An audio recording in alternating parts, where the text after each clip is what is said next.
भाजप जिल्हाध्यक्ष सम्राट बाबा महाडिक, आमदार पृथ्वीराज बाबा आणि माझे बंधू प्रमानंद पडळकर आणि सर्वच प्रमुख मंडळी, आता कार्यक्रमाला बराच वेळ झाला. जमलेल्या शेतकरी भावांनो, तरुण मित्रांनो, माता भगिनी आणि पत्रकार भावांनो, आज संपूर्ण महाराष्ट्रामध्ये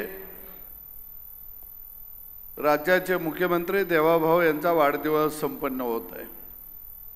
आणि मला वाटतं की अनेक सामाजिक उपक्रमानं या महाराष्ट्राच्या इतिहासामध्ये खेड्यापाड्यात आणि शहरामध्ये जर कोणत्या राजकीय नेत्याचा वाढदिवस साजरा होत असेल एवढ्या मोठ्या प्रमाणात, तर त्याचं सुद्धा नाव देवाभाऊचं आहे, हे आता सगळ्यांना मान्य करावं लागेल. बाकी त्यांचे वाढदिवस आले गेले, काही लोकांनी चिंता केली नाही, परंतु या वाढदिवसाला रक्तदान शिबिर असेल. आमचे जिल्हाध्यक्ष सम्राट बाबा यांनी रक्तदान शिबिरं 2-3 घेतली, सगळ्या जिल्ह्यामध्ये झाली. आता या ठिकाणी आदरणीय जिल्हाध्यक्ष बाबांनी बोलत असताना सांगितलं की आम्हाने नेमकं या जिल्ह्यामध्ये कशा पद्धतीनं हा जिल्हा उभा करायचा. हा जिल्हा तसा प्रस्थापितांचा, पण पहिल्यांदा विस्थापितांनी या जिल्ह्यामध्ये प्रस्थापितांच्या वाड्याला खिंडार पाडण्याचं काम केलं. बाबांनो, मी तुम्हाला धन्यवाद देतो की गोपीचंद पडळकर सारखा एक खेड्यातला पोरगा तुम्ही त्याला मायेनं उभा केला आणि तो तुम्ही जी त्याला माया लावली, जे तुम्ही त्याला प्रेम दिलं, तीच माया, तेच प्रेम आणि गावगाड्याच्या मातीचा सुगंध घेऊन हा माणूस उभा राहिला. पण या माणसानं प्रस्थापितांना दाखवून दिलं, अरे मी शेळीचं दूध प्यालूया पण डरकाळी वाघासारखे आहे, हे मात्र विसरू नका. हे खरंच दाखवून दिलं. आज दोघे भाऊ राम लक्ष्मणासारखे काम करत आहेत. जतमधनं गोपीचंदजी आमदार झाले आणि जसं ते आमदार झाले तसं अनेकांच्या पोटात दुखायला लागलं. आता मला काय लोक म्हणतात, जयाभाऊ तुम्ही त्याच्यावर असतंय, ते लय बोलतंय, लय मोठ्यांना शिव्या देतंय, हे भाऊ बरं नाही, तुम्ही त्याला सांगायला पाहिजे. मी म्हणलं तुम्ही आम्हाने लय हाणलं या, आता असं ते शिव्या द्यायला लागलं या, अजून ते पुढच्या स्टेजवर जायचं आहे. मी जावं असं म्हणणार नाही, पण मला बरं वाटतं या जयाभाऊ, कारण गोपीचंद पडळकर असेल, मी असेल, जयाभाऊ असेल, आम्हाने वारसा काहीच नाही. आमचा बा आमदार नाही, खासदार नाही, कारखानदार नाही, काही नाही. अरे वारसा नसणारी माणसं या महाराष्ट्रामध्ये देवाभाऊने बरोबर घेतली आणि प्रस्थापितांचे वाडे उद्ध्वस्त केले, पाडले. सगळे म्हणतात गोपीचंद पडळकर रोज चर्चेत असते. अरे आम्ही एवढ्या लोकांना घायला आणलं या, आता ती गोपीचंद पडळकरला घेरायला बघती, ती त्याला घेरलं, मला कळलं की मी लगेच काठी घेऊन पळत असतोय बागेत. आता परवा सगळ्या चर्चा चालू आहेत. मला काय म्हणलं, ते लय वाईट शिव्या देतोय, आईवरनं शिव्या देतोय. अरे म्हणलं ही गावाकडची भाषा आहे, पारावर आम्ही या शिव्या रोजच देतो या, तुम्हाला पहिल्यांदा ऐकायला मिळाल्या त्या. अजून खऱ्या शिव्या आमच्या खिशात आहेत, त्या बाहेर काढल्या तर तुम्ही तोंड दाखवणार नाही. पण काही असून दे, बहादर निघाला. मुंबईत जाऊन सुद्धा सांगितलं, या हमारा चलता है, आपका नहीं चलता, हे बरोबर दाखवून दिलं. आडवाड आडवा आलं, मी नाव घेतलं नाही, आडवाड म्हटलो नाही, तुम्ही आणि काहीतरी बघितलं.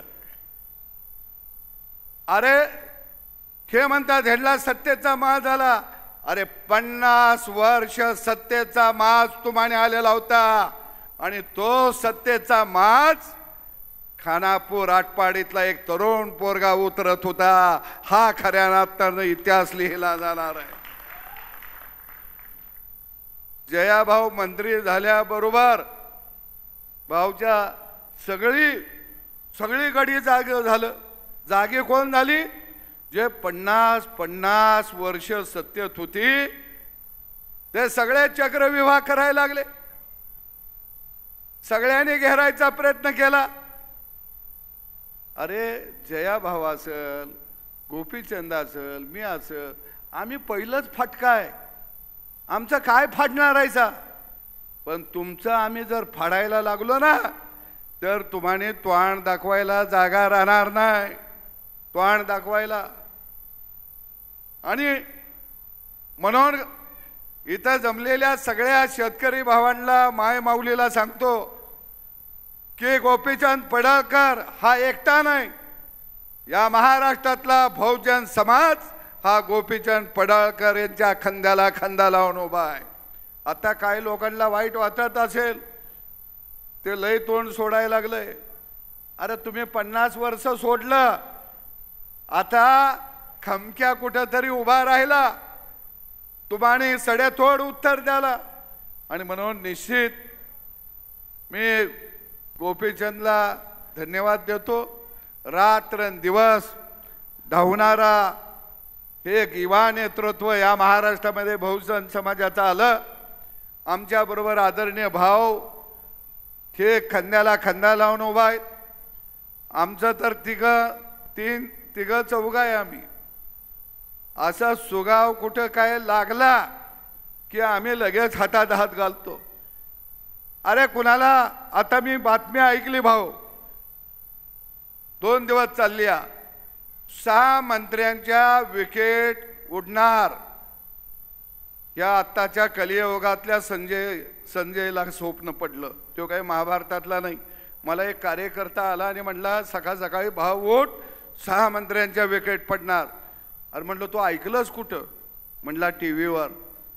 मी म्हणलो बहुतेक संजय राऊत आता कोमोडवर बसूनच मुलाखत देते का काय, 6:30 वाजलेल्या होत्या. अरे हे सरकार भक्कम आहे. हे सरकार या राज्याला विकासात्मक पुढे घेऊन जात आहे. देवाभाऊच्या नेतृत्वाखाली हे सरकार समाजासाठी रात्रंदिवस काम करत आहे. तुम्ही कितीही देव पाण्यात घातलं तरी सुद्धा तुमच्या तोंडाला आता यश येणार नाही. कारण मी ऐकलंय त्यावेळी संजय राऊत म्हणायचे आम्ही 25 वर्ष सत्तेवर राहणार. अरे 25 महिने तू राहू शकला नाहीस.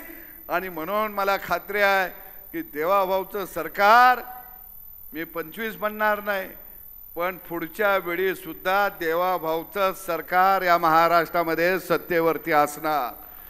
आम्हाला अभिमान आहे त्या सरकारमध्ये.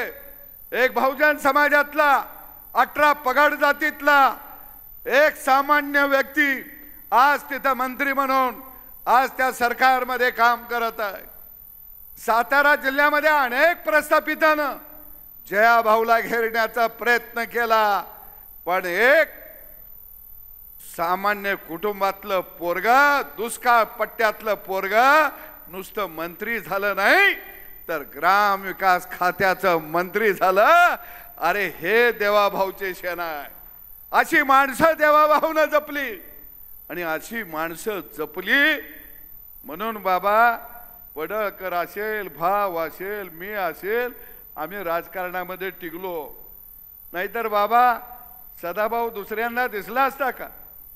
पहिल्यांदा आमदार झाला, मंत्री झाला, नंतर सगळ्यांना बाबा वाटलं गडी आता इसकाळला, पण दुसऱ्यांदा सुद्धा आमदार झालो भाऊ म्हणून आता जॅकेट घालायला लागलो. आता तिसऱ्यांदा काय होतंय बघूया. आता तिसऱ्यांदा काय होतंय म्हणलं की काय गडी आमच्या जिल्ह्यात झोपायची नाहीत. बरोबर आहे का बाबा? पण मला खात्री आहे मी खानापूर आटपाडी या मतदारसंघातल्या जनतेला सांगतो की गोपीचंद पडळकर हे जरी जतचे आमदार असले तरी घार जशी आकाशी भरारी घेते पण तिचं लक्ष पिल्ल्यापाशी असतं. गोपीचंद पडळकरांचं लक्ष हे खानापूर आटपाडीवरती आहे. येणारे जिल्हा परिषद पंचायत समित्या ह्या ताकदीनं लढवायच्या आहेत. आणि मी भाऊ तुम्हाला सांगतो, तुम्ही देवा भाऊला सांगा, हे आमच्या आता तरुण अध्यक्ष आहेत. यावेळी सांगली जिल्हा परिषदेवरती महायुतीचा झेंडा फडकलेला असेल, अजिबात शंका बाळगू नका. एवढी एकसांगपणानं या निवडणुकीमध्ये आम्ही जाणार आहोत. धन्यवाद. बराच वेळ झालाय. अजून पडळकर साहेबांना तुम्हाला ऐकायचं आहे. दररोज तर त्यांना ऐकता या. टीव्ही लावलं की पडळकरच दिसतं या, दुसरं कोण दिसेना. म्हणजे दुष्काळ भागाचं नाव महाराष्ट्राच्या कानाकोपऱ्यामध्ये बहादुरकी गाजवून जर कुणी नेला असेल तर त्याचं नाव आहे गोपीचंद पडळकर. मी त्यांचा ऋषी कार्यकर्त्याला सुद्धा मनापासून धन्यवाद देतो.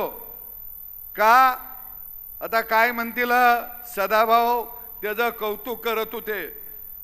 कशासाठी कौतुक करतो? अरे नेत्यासाठी जीव वळून टाकणारे कार्यकर्ते या महाराष्ट्रात कुणाकडे असतील तर ते फक्त आणि फक्त गोपीचंद पडळकर यांच्याकडे आहेत. आणि त्यामुळं हा निधड्या छातीचा वाघ कार्यकर्त्यांच्या बळावरती, प्रस्थापितांच्या छाताडावरती पाय देऊन उभा राहिला. या आपण सगळे त्याच्या खांद्याला खांदा लावून उभा राहाव्या एवढीच अपेक्षा व्यक्त करतो. इथं थांबतो. धन्यवाद.